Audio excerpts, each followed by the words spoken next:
Hi, this is my audience.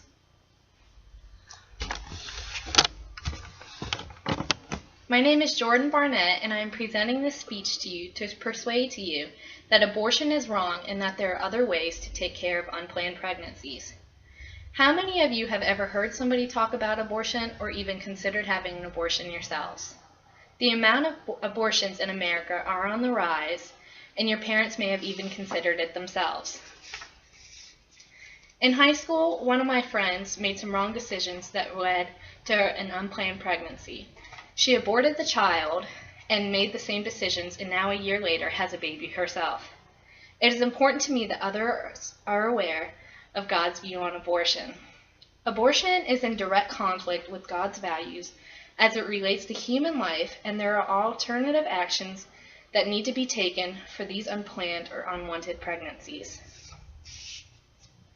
Abortions are normally chosen when an unintended pregnancy occurs.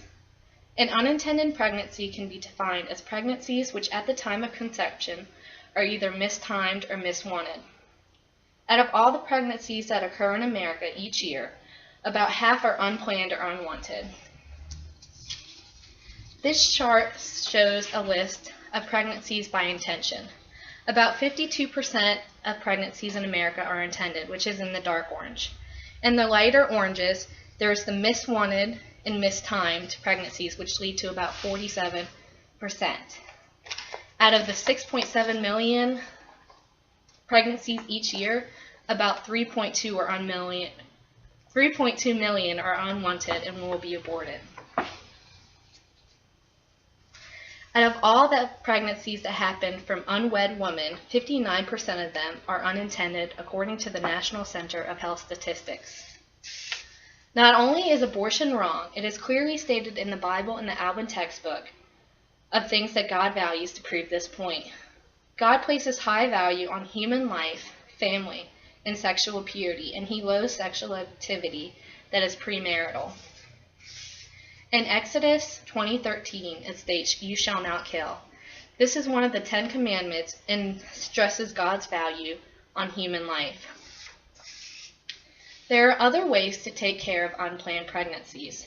Instead of having an abortion, you can give up a child for adoption. In America, each day, there are millions of families who can't have children of their own. And by giving somebody a child that they can't have, you're giving them a family. Another way is to stay away from sexual activity while you're unmarried. If you're not engaging in sexual activity, you won't worry about getting pregnant and won't have to worry about even thinking about having an abortion. Lastly, is to put a child in temporary foster care. If you can't take care of a child right now, but later in the future you want to, you can put them in temporary foster care until you can take care of them. As I have stated, abortion is in direct conflict with what God values for us as humans. Abortions are normally chosen as a result of unintended pregnancies in the U.S. Most of these unintended pregnancies are results of premarital sex.